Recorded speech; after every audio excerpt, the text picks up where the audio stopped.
The pawn shop is a theater of gambles, witnessing the highs and lows of fortune. Not every purchase requires expert analysis, and as Rick makes the bold choice to trust his intuition and years of experience, he is caught between his protocol and intuition as he faces the repercussions of every daring acquisition. Are his intuition and years of experience enough to make the right purchase? Can he make the right purchase without the help of experts? Join us as we delve into Rick's risky, brave bets, where no experts are needed for business. Wells Fargo box.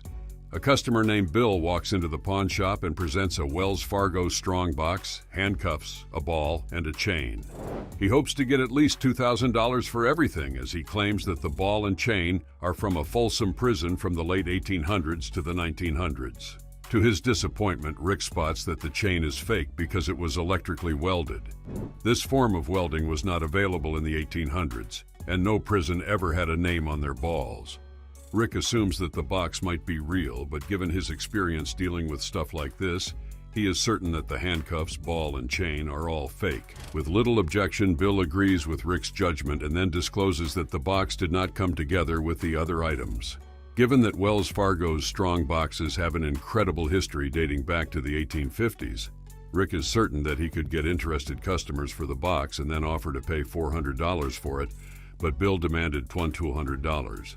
After a brief negotiation, they agreed on $450 for the strong box. After Bill's departure, Rick calls Mark, the Clark County Museum administrator, to come and check out the strong box. Unfortunately for Rick, after Mark's inspection, it was concluded that the box was also a fake. The name on the box, Wells Fargo Express, was a deviation from the original Wells Fargo and Company Express name tag, and the box's lock is also modern. In the end, Rick just purchased an expensive doorstop, Shoeless Joe Jackson's signature. A young guy entered the pawn shop and presented a book claiming to bear Shoeless Joe Jackson's signature. The air buzzed with anticipation as the pawnbroker inspected the potential treasure. The book was discovered in a foreclosed home, among other books. The one in question supposedly held the autograph of the famed baseball figure. The seller, aware of its rarity, aimed for a substantial sum. He insists that the book Say It Ain't So Joe alone is of great value, even without the signature. It is a collection of sports stories, including one about Shoeless Joe fixing the World Series. Rick's ears perk up and they dive into the backstory of this baseball legend. He and 7 other guys on the 1919 Chicago White Sox took money to fix the World Series. They were all acquitted in court, but the incident destroyed his baseball career and reputation. Shoeless Joe Jackson was a legend, a good hitter. Babe Ruth copied his style. Without the scandal, he'd definitely be in the Hall of Fame. However, doubts arose when Rick mentioned Joe Jackson's illiteracy, often leading his wife to sign on his behalf. The conversation delved into the risks of encountering fake signatures in the market. Negotiations unfolded, with the seller initially seeking $30,000, but settling for $13,000. The pawnbroker highlighted the uniqueness of the signed book, given its connection to the darker side of sports. Later, Rick discussed the purchase with the rest of the team, who expressed concerns about the certificate of authenticity and the potential consequences of his decision. To address uncertainties, he sought an expert opinion from Rebecca. She carefully examined the book, verifying the signature's authenticity. Yet she highlighted the controversies surrounding Joe Jackson's signatures and the necessity of expert consensus. As the truth emerged, it appeared the book itself held minimal value, estimated at around $50. It was valued that low due to variations in Joe Jackson's handwriting compared to an actual Joe Jackson autograph, making it a fake. Rick leaves Rebecca disappointed and burdened by a costly acquisition that failed to live up to its initial promise.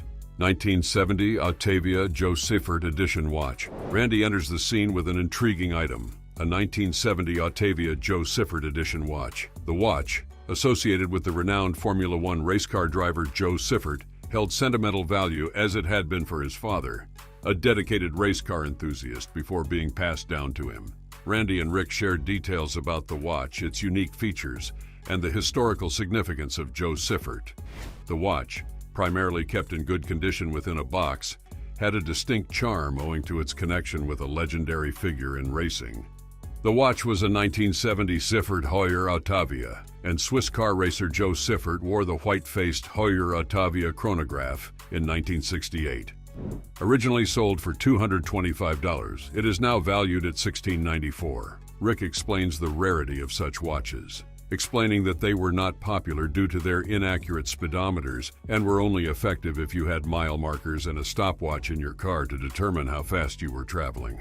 However, dedicated race fans sought them out for their connection to race car driving legends like Joe Siffert, who sold them from the trunk of his vehicle, giving them 80% of their value.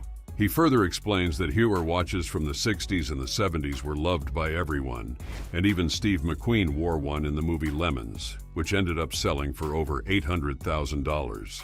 Randy wanted to sell the watch to fund a new dirt bike. Negotiations unfolded, with Randy initially seeking $12,000 for the watch. Rick, interested but considering factors like prior replacement of the original watch band, proposed an offer of $7,000. However, having the original paperwork gave Randy a better advantage, and a final agreement was reached at $8,000, with Rick expressing a need to inspect the watch's movement before finalizing the deal. However, a twist emerged as Rick had difficulty removing the watch's back for inspection due to a lack of servicing. Understanding the potential risk, they agreed to proceed with the deal despite the challenge. Expressing concerns about potential damage during the process, Rick remained committed to the agreed-upon terms, fulfilling Randy's desire to buy a new dirt bike. René Magritte painting. In the pawn shop, a customer arrived with a painting believed to be by René Magritte.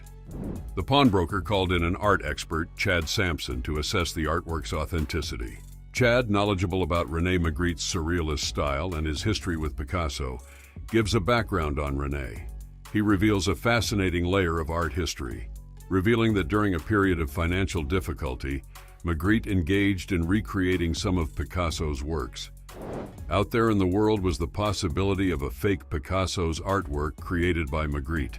Further inspecting the painting, he noted the early period of the artwork, evident from smoke damage, and also emphasized the techniques of Magritte's works. He also highlighted the risks associated with forgeries, particularly with Magritte's signature on the artwork. Chad emphasized the need for authentication from the René Magritte Committee in Belgium. The potential value of the painting was discussed, ranging from being worth nothing if deemed fake to a substantial $7 to $8 million if authentic. Rick presented two options to the customer: a $10,000 offer with all the risks transferred, or an investment of all available funds for authentication, with a promise of $400,000 if the painting turned out to be genuine. After careful consideration, the customer opted for the $10,000 offer, accepting the uncertainty and potential loss. Paperwork was completed, sealing the deal for the painting. Rick shipped the artwork to Belgium for authentication. Awaiting the verdict, anticipation built as the potential value of the painting loomed in the millions. Rick and his co-worker contemplated celebrating their possible success with waffles in Belgium. The story took a turn when Rick received a letter from the René Magritte Committee. Unfortunately, the committee decided that the presented work was not by René Magritte, shattering hopes of a valuable masterpiece. Rick was disappointed, and despite the loss of $10,000, it could have gone another way and been a huge win for him. Louis XVI buhl marquetry cabinet and a 1691 table. Amid other dealings, Rick engaged with a high-end customer, Michael, who possessed remarkable vintage furniture. Michael, a prior seller to the pawn shop, offered a Louis XVI-style buhl marquetry cabinet and a cabinet dating back to 1691. The asking price for both pieces was a substantial $825,000. To ensure the authenticity and value of these antique pieces, Rick reached out to a local expert named David Moran. The expert inspected the furniture closely, pointing out distinctive features such as the coat of arms of the French royal family on the marquetry cabinet and the handcrafted details, like the fleur-de-lis, which are indicative of its authenticity, potentially fetching close to $1 million EUR at auction. Fleur-de-lis is very unique. According to legends, it was a gift from heaven to King Clovis I, the first king of the Franks. The table was deemed rare and museum-worthy as it possessed the stamp of the cabinet maker, Jean-Henri Reisner, who was appointed ordinary cabinet maker for the crown in 1774. The estimated auction value for the table was suggested to be around $385,000. Following the expert assessment, Rick was impressed with the find and negotiated a deal for the items. The customer, maintaining the original asking price, agreed to sell both pieces for $825,000. Despite the substantial sum, Rick agreed based on the value and potential profit of buying them. The deal was confirmed with all necessary paperwork completed. And even more interesting was that a prospective customer was already waiting to buy the items from Rick in Europe. Dinosaur hand. Lana, a customer, brought in what she claimed to be a dinosaur hand, a collection of bones obtained from a person she used to care for who collected bones. The bones were in rough condition, but she believed they formed a dinosaur hand, judging by the nails and fingers. Her asking price was $1,500. The customer had no specific information about the dinosaur species and admitted to not knowing its true worth and was only selling because she needed to pay rent. Intrigued but uncertain, Rick decided to gamble and purchased the bones for $1,000. Later, when attempting to assemble the bones, Chum, one of the pawn shop employees, believed he could identify dinosaur bones through touch. However, Rick, the pawnbroker, clarified that petrified bones, not biological material, were present. To resolve the mystery and authenticate the bones, Rick contacted Andre, a paleontologist. Andre could not visit the shop, so he suggested bringing the bones to Texas for his museum and lab. In Texas, Andre examined the collection of claws and digits and identified them as part of a Permian animal's hand. The Permian period was named after Russia's Perm province of the Ural Mountains. So it turns out the customer had a genuine diagnostic fossil, and Rick made a good deal with the potential value of $5,000. Excited about the discovery, Andre invited Rick and his team to join a fossil dig in Texas. The next day, they explored an area known as the Red Beds, where thousands of fossilized bones, like 300 million old Permian fossils, could be found. The group discovered various fossils, including a piece of skull, shark teeth, and a rib section with a possible bite mark. Despite their finds' varying monetary values, the day's experience and fun were the true rewards.